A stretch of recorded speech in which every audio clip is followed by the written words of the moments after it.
hafi yawe ugakomeza abantu kandi nawe ukomeretse ukababwira inzira kandi nawe ntayubona. Reka mbabwire abantu bafite umuhamagaro bajya bahagarara mu gihe gikomeye, ariko ndimo ndavuga ngo siko bizaba. Imana ishimwe, Imana yo mu ijuru ihimbazwe. Abantu inama ziba nyinshi bakajya baza bakabwira ati ariko rero dore inama ziba nyinshi. Reka mbabwire mu ijuru hari Imana kandi izaza ntabwo izaceceka. Abajyanama bagwira mu matwi, abajyanama baba benshi kandi nanjye nabireba koko nkabona nta butabazi buhari, ariko nashyira amavi hasi Imana ikambwira ngo nzaza, nzakugirira neza, nzakwambutsa ibihugu, nzaguhereza, uzamvugira, uzarya, uzashira inzara. Ndashimira Imana irindi ijambo yavuze yarangiza ikaririnda kugeza ibihe n'ibihe. Imana ishimwe. Yego Imana igiza sha.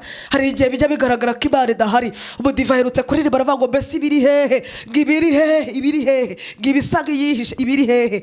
Ariko aravuga ngo ibiri ahantu runaka hahandi yarira umwana wayo atotezwa ariko ikabwihorera. Hari igihe Imana igisa niyaretse abantu bayo, ariko abanyabyaha n'abatizera bagatera umusaraba mu mugongo. Ariko siko bizaba ku bantu bategereza Imana. Tegereza Imana. Mutwemerere tubasuhuze mu izina rya Yesu. Mutwemerere tubifurize amahoro y'Imana. Mutwemerere tubifurize ineza y'Imana kuba ku buzima bwanyu. Mwebwe mudukurikira umunsi ku munsi, mwe mudahwema kubana natwe amanywa nijoro. Mwebwe mwicura mutireka tujye kuri Mwafashwe ryari turebe uko bimeze. Mwebwe muba muri mu kazi cyangwa mu mabisi mugashyira mu tecteur mukatwumva. Mwebwe mudukunda mwakoze subscribe, muhabwe umugisha. Mwe mwakoze musiga commentaire. Mwebwe mudushyigikira, mwebwe mudukunda, mwebwe mudusengera, mwebwe muhora ku mavi ku bwacu. Narivuze ngo shalom to you, amahoro y'Imana abane namwe. Murabizi iyo naje nipfutse gutya mbanje mu byanditswe byera kubera ko ni hame nibyo nicyo mpamagariwe kuza gusharinga ijambo ry'Imana ngo turisangire twumve ese niki cyagufasha, niki kiri kumfasha ngo nawe kigufashe. Imana yo mwijuru ibaha umugisha. Nshimire mwebwe rwose mu mpamagara, mwebwe munyandikira mukabwira ngo mukozi w'Imana uruhu umumaro ku buzima bwacu. Nanjye ndabakunda kandi ndabasengera. Uyu ni umuryango Imana yambaye. Yesu abagirire neza. Reka dusenge Imana kugira ngo nijire mu byanditswe byera, kugira ngo mbonereho kudatinda, kugira ngo tubaye ibyanditswe kandi tutabatindiye. Yesu abagirire neza. Mbere yuko nsenga, nitwa Sandrine Uwihoreye, ndumuvuga butumwa bwiza bwa Yesu, nabamaze inkuru nziza y'agakiza k'Imana kandi numva ntewe ishema nabyo. Ndashimira Yesu wambengutse, ndashimira Yesu wambonye akankunda akambenguka mu bakobwa benshi, mu mama benshi, nanjye akavuga ngo umwana wanjye akira mikoro nawe uvuge. Imana ishimwe kandi mwubahire kuko yabaye icyo kuvuga. Turagushimiye byinshi bidakoze isoni, tugushimiye ko ari wowe Data kandi tugushimiye ko ari wowe Imana. Izina ryawe nirihabwe icyubahiro mu izina rya Yesu. Turi imbere y'amaso yawe tugiye kuvuga ku ijambo ryawe, nsenze kugira ngo umwuka wera arusheho kuganza njyewe ndetse n'abandi bagurikiye, kugira ngo abashe gukora icyo watubwira ijambo. Ugize neza kumva gusenga mu izina rya Yesu, amen. Amasaha bari makeya, igihe kiba ari gitoya, niyo mpamvu tuba twirukanga cyane. Reka dusome. Yego, fata Bibiliya yawe cyangwa se unyemerere usomere hanyuma wumve ikiruguka avugana nawe. Bibiliya iravuze muri zaburi ya 25, Psalm 25, zaburi ya 25 haranditswe ngo ndashaka kuza kugera ku murongo wa 3, niho nshaka kuza gutinda kuko ndumva ariho umwuka wera andindije. Bibiliya iravuze guhera ku murongo wa mbere, zaburi 25 haranditswe ngo Uwiteka ni wowe nshururira umutima, Mana yanjye ni wowe niringira, ne gukorwa n'isoni. Abanzi banjye be kunyishima hejuru. 3, siko bizaba mu bagutegereza, ntawe uzakorwa n'isoni. Abava mu isezerano ari nta mpamvu, nibo bazakorwa n'isoni. Imana yo mwijuru itugirire neza. Bwakire neza ijambo ry'Imana. Yesu abishimire. Bibiliya iravuze uyu ni Dawidi aricaye aravuga ngo Mana kuri we niho nshururira umutima, niho nubururira amaso. Aravuga ngo nukuri Uwiteka Mana, kuri wowe niho nubururiye, niho nshururiye amaso yanjye, niho nshururiye umutima.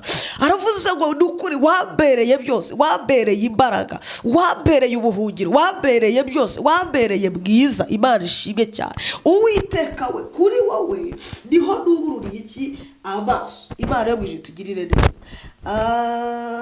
Reka ndebe ko hari irindi jambo rindi naza kuza kuri bagikananya naryo, uretse ko numva ko zaburi ariyo numva mpawe kuvugaho. Iyi zaburi numva mpawe kuyivugaho mu gihe nk'iki ngiki. Imana yo mwijuru tugirire neza. Mana yanjye ni wowe niringira, ne gukorwa n'isoni. Niko avuze.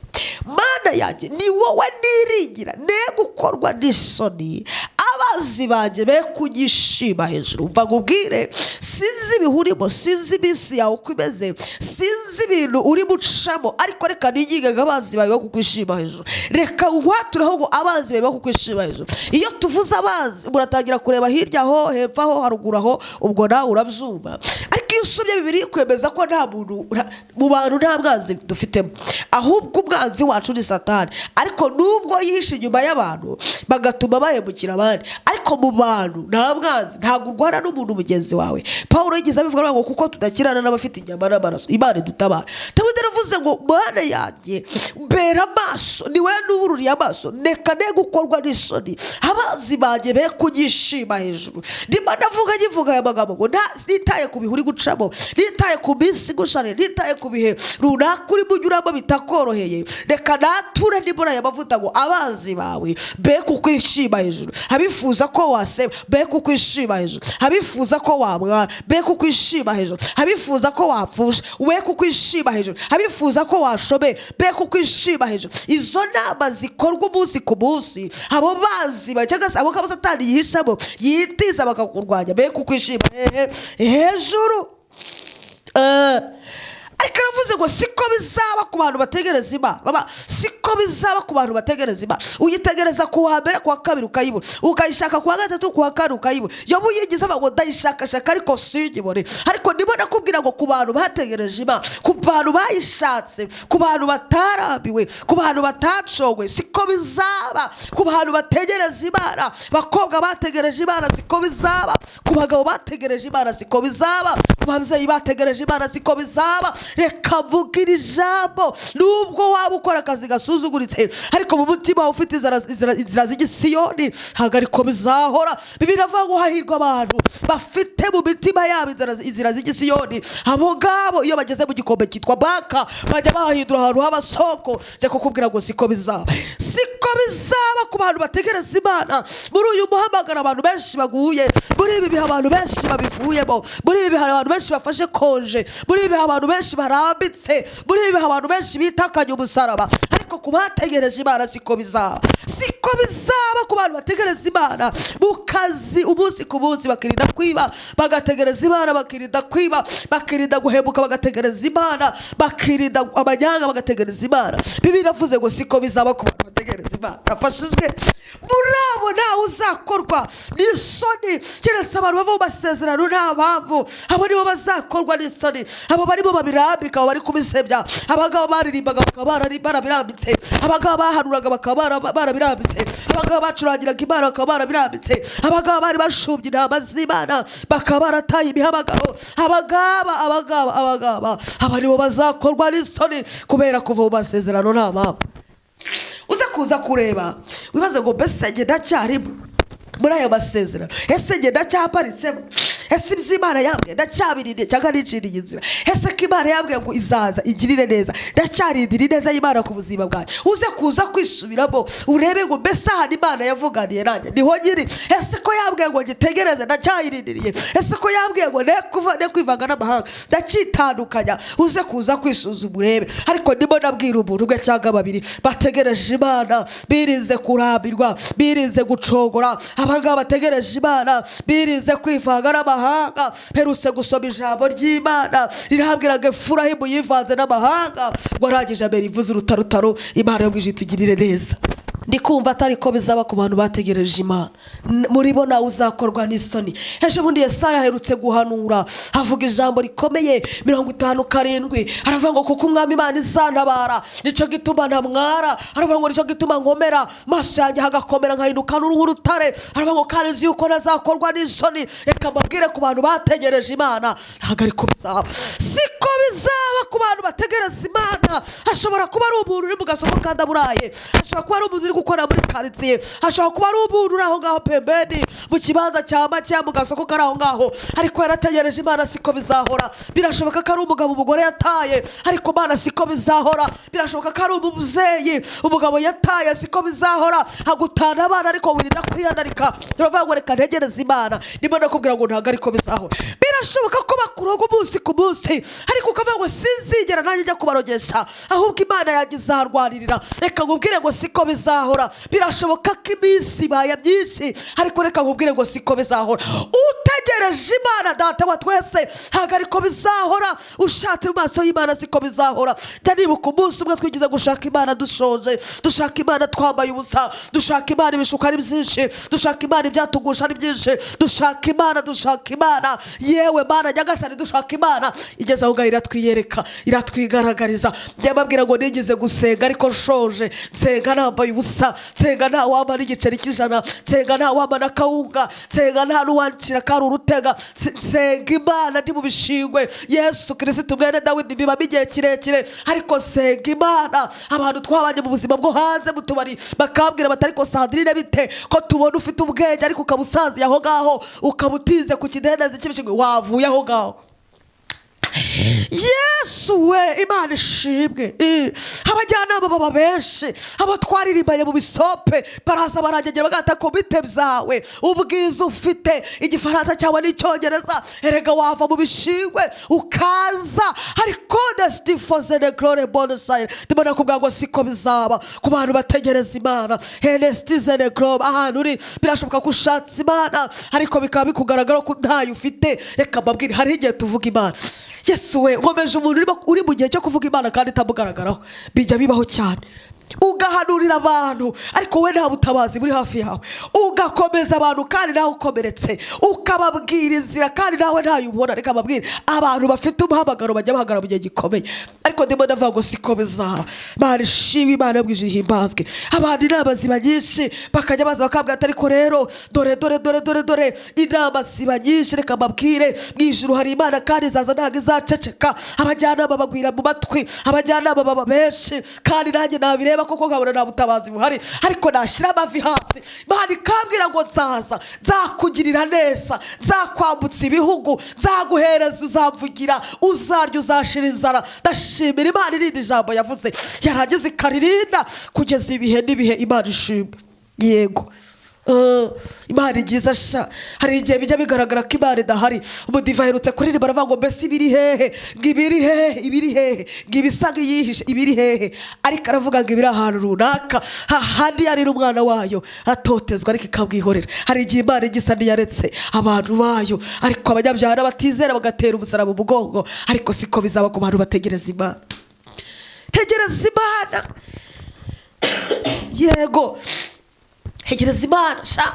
Abantu bakangubita amapase, najya kubona nkabona umuntu araje agira ngo hari ngende mu mwuka mvugana hari no gusengera, ariko najya kubigenzura ngasanga ahubwo yaraje kugira ngo ibibazo bimvukeho, haze kugira ngo agamburuze. Yesu Kristo turashimira Imana yahabaye. Abagore twasenganaga ngari kuri mukobwa arabenga ngaho nabanze basaza babo. Reka babwire, hari igihe murashaka Imana, Imana ikamera ngaho yabwihishe, ikamera ngaho idahari. Ariko ndimo ndakubwira ngo siko bizaba. Duhamya bugenda, nabonye Imana n'amaso, nambutse ibihugu njya kuvuga ubutumwa no hanze y'igihugu, kubera ko Imana yavuze. Yaravuze, ni Imana ivuga aragize igasohoza. Siko bizaba mama, turiza ahantu n'Imana yo mu ijuru izaza, ntabwo ariko bizaba. Dostaro bra, siko bizaba ku bantu bategereza Imana. Uzi gushaka Imana nta nakenda k'imbere, uzi gushaka Imana nta n'ikiryo, uzi gushaka Imana ingingo yakakurengeye ahubwo ariyo wiruka guhunga. None se mbabeshye, iyo uri umujene uri umukobwa, Pawulo yaravuze ngo byose tuba tubyemerewe. Uba wemerewe ibintu byose, burya n'ikigabo cyaza ubu byemera, ariko siko bigufitiye umumaro. Iki kintu mvuze abantu bakimve neza. Twagiye duhunga aho twari kurira, twagiye duhunga amaboko yarazajya bishashagirana ariko bitari zahabu, twagiye tukirukanga abasiga abana. Ariko ndimo kuvuga ngo siko bizaba ku bantu bategereje Imana. Tutegereza Imana, abantu baravuga ngo twarasaze. Nategereje Imana, abantu bacira imanza baravuga bati ariko noneho uriya mukobwa afite na trauma, yarahahamutse ntabwo ari muzima. Abamwegereye bajya bamuganiriza, ni gute umuntu w'umukobwa ufite ubwenge muraza kumutereta gutyo akigira shwe. Iyo atari uwawe se sha wajya he? Imana kiteza impamvu. Arewe uza abajyanama nahuye nabo, ariko ndashimira Imana ko ibishyitse biri ku mashyiga. Yego ibyanjye biri gutogota umunsi byamaze gushya, nzashyiramo amaboko yombi, nzarisha amaboko abiri. Yego rwose siko tositizenego, siko bizaba ku bantu bategereza Imana. Umugambi w'Imana ni hatari, umugambi w'Imana ntabwo usanzwe. Ujya ubasha no gusohorera muri Amerika wicaye mu Rwanda, umugambi w'Imana usohorera no muri Canada wicaye mu Rwanda. Ubu tuvugana ntibatsinda. Umugambi w'Imana ushobora gusohorera muri Suwede nicaye mu gihugu cyanjye cy'u Rwanda, batsinda kuko ari umugambi w'Imana. Siko bizaba iyo wategereje Imana, ibintu birahindira mu Bubiligi utaranagerayo. Iyo wategereje Imana, ibintu bihindira mu Bufaransa bikakugera uri mu gihugu. Iyo wategereje Imana, Imana igikenyuruza. Imana we ahantu uvugiraga Imana. Siko bizaba ku bantu bategereza Imana. Muri bo ntawe uzakorwa n'isoni. Umva nkubwire, rushaho gutegereza Imana, rushaho gushaka Imana, rushaho gushakana umwete Imana. Abantu bava mu masezerano nta mpamvu niho bazakorwa n'isoni. Irinde kuva mu masezerano aho Imana wavuganiye nayo, mbabara nakwinginze hatinde cyane uhashinga agati. Kera twajyaga turimba twago niba hari Imana uharare. Yavuganye nawe ko izakurengera, tuzi umutima izakurengera, izaza ntabwo izaceceka. Yavuganye nawe ko izakurinda, tuzi umutima izakurinda, izaza ntabwo izaceceka. Yavuganye nawe ko izakugaburira, tuzi umutima izakugaburira, izaza ntabwo izaceceka. Yavuganye nawe ko izaguha urugo, ni ukuri tuzi umutima. Nanjye ndarindire kandi ndimo nabikarabe kabishaho intoki, imitwe y'intoki zageze imazire, ni uko bimeze. Yesu we kandi biryoshye bishyitse. Ndashimira Imana yo mu ijuru. Hari igihe nzavuga, ubu sindavuga. Yego ubu sindavuga, ndimo nitoza kuvuga. Hari igihe nzavuga. Siko bizaba ku bantu bategereza Imana. Nawe uzakorwa n'isoni. Keretse bava mu masezerano nta mpamvu niho bazakorwa n'isoni. Ubu se twavuga iki? Navuga iki se? Babwira se inshuti zanjye zijya Dubai. Haba twabaraga iyo ngiyo Dubai. Babwire ukuntu basigaye bajya Dubai sha. Mu minsi yashize banyiryagaho.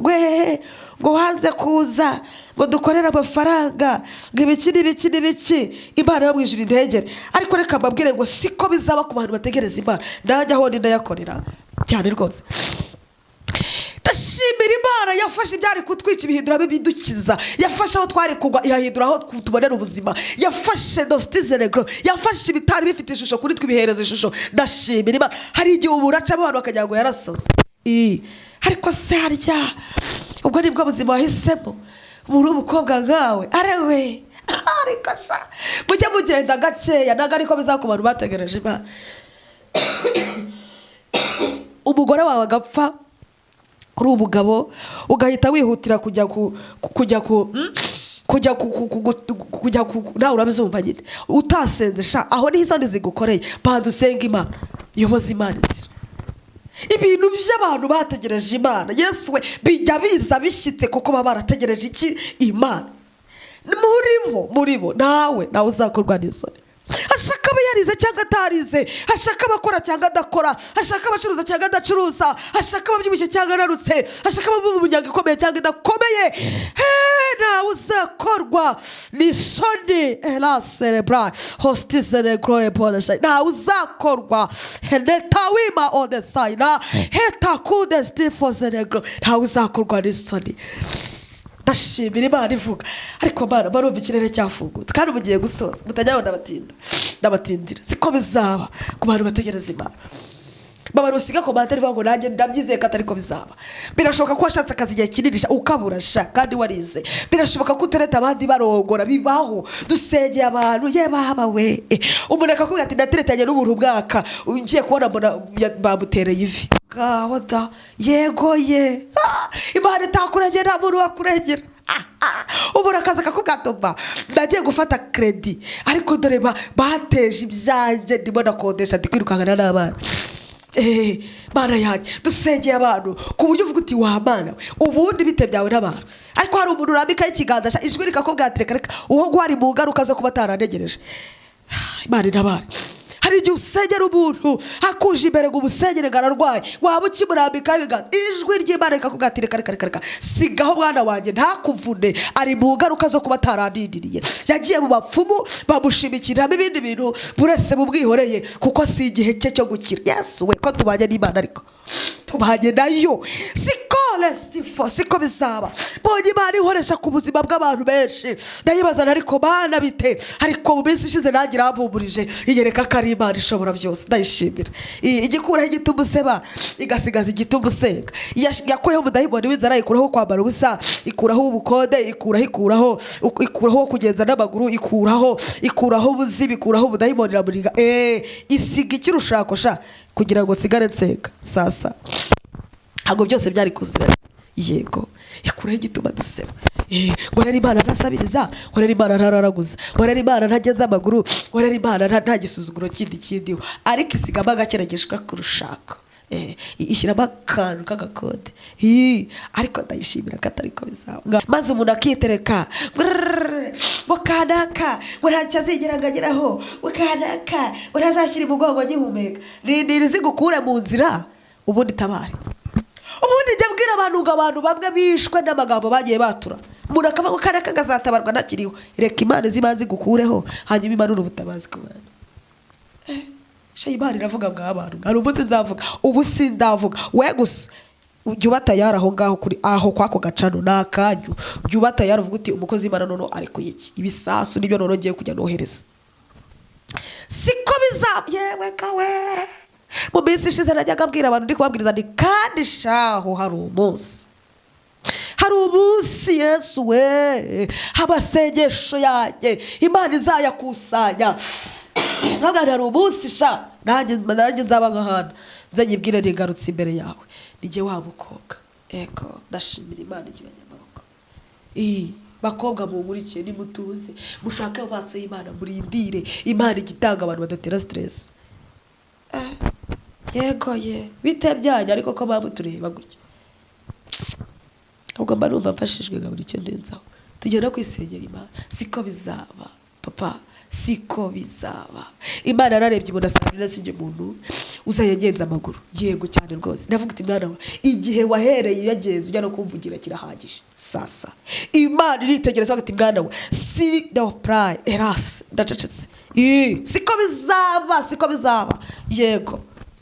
Abagiye mbere kugenda mbere siko kugerayo. Siko bizaba ku bantu bategereza Imana. Tuyitegereza abantu batuvuga ariko tukayitegereza. Ndibona kwiginga gutegereza Imana hanure. Jari baze iyo ndako barakijijwe ubu bararapfuye. Babwiza ukuri. Bandarapfuye. Simba ndiho.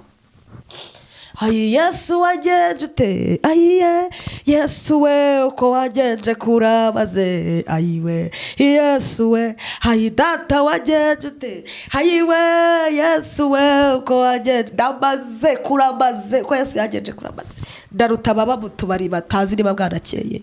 Yego ndaruta baraye mu bisope batazi niba bwanakeye. Ndaruta barara kuzira batambaye. Ndabaruta kuko uri muri je tolezerefo haruturi mu bisi. Yego baramubize ndimo nitoza kuvuga ndimo ndasenga Imana y'Imana akanwa kanyogera ugara icyazo ubereza ikintu cyo kuvuga ubundi wereke. Yego bwira abantu Imana babwire ko hari kandi ukora. Siko bizaba baba utegereje Imana babarira. Muganga yarakubwiye ngo ntago byakunda. Iwe yeje bundi Yesu yaravuze ngo ibintu ndashobokeye abantu sha ku Mana birashoboka. Ndakwinginze kukibabaza Imana. Komeza utegereze Imana. Isoni zitagukora warasenze kandi rase ele for the sin. Hidima do pra. Babarira utegereze Imana. Presse gucika intege, presse kurambirwa, presse no kubirahambika. Babari ukomeza utegereze Imana. Kuza kizaza kandi ntabwo izaceceka. Ndi hano ndi kukubwira ngo Yesu ajyaza Imana igiza. Siko bizaba ku bantu bategereza Imana. Umaze ko hari udutimba tungaye tugenda. Ego umaze kubona se abantu bangaye babyara. Mana yanjye tuzi umutima nawe igihe cyawe kizagira Mana tuzi. Nyakunda abakobwa bategereje Imana kandi bafite ibyo byiringiro. Pawulo aravuze ngo bene ibyo byiringiro ntabwo bigoza isoni. Reka ukozwe n'isoni ariko gute warashatse maze y'Imana. Imana ntabwo ari Jean Dodier, Imana ntabwo ari Esteri, Imana ntabwo ari Sandrine, Imana ntabwo ari Jean Bosco, Imana ntabwo ari Rubaduka, ntabwo ari Karori. Yesu we hela cerebrale contre Imana ntabwo ari Rangwida, Imana si Dorosera, Imana si Sowanyi, Imana si So Horastifose ne Grobe wakubye akakwihakana. Iyi Imana ni yacu yitwa ishobora bingahe byose. Tegereza Imana siko bizaba. Karori yaragusezeraje ntiyasoza n'umuntu yego hadise ati yaragusezeranye ntiyasoza n'umuntu Sandrine yaragusezeranye sinasoza n'umuntu ariko Imana nta kiziba bagenda batunganye siko bizahora ku bantu bategereza Imana. Imana yo ibaho umugisha mbabarira wandike ngo nabizi nayo nabyizeye siko hola celebrare for ya on the side siko bizahora ku bantu bategereza Imana. Ndagushimiye mwami Yesu ndakubashye ko atari ko bizahora. Uri Imana igituremesha ibyiringiro kandi uri Imana igiduhindura amateka. Izina ryawe rihabwe icyubahiro. Senge murano dukurikiye ahabwe ibindi byiringiro bishya kandi umurinde gukorwa n'isoni mu maso y'abamwitegiye mu maso y'ibyabona ko bitakunda. Ndabizi neza kuri Imana ikuri ibishoboka bidashoboka. Umuremera amahirwe n'ibindi byiringiro mu izina rya Yesu. Amen, amen. Shalom, shalom, shalom. Siko bizahora.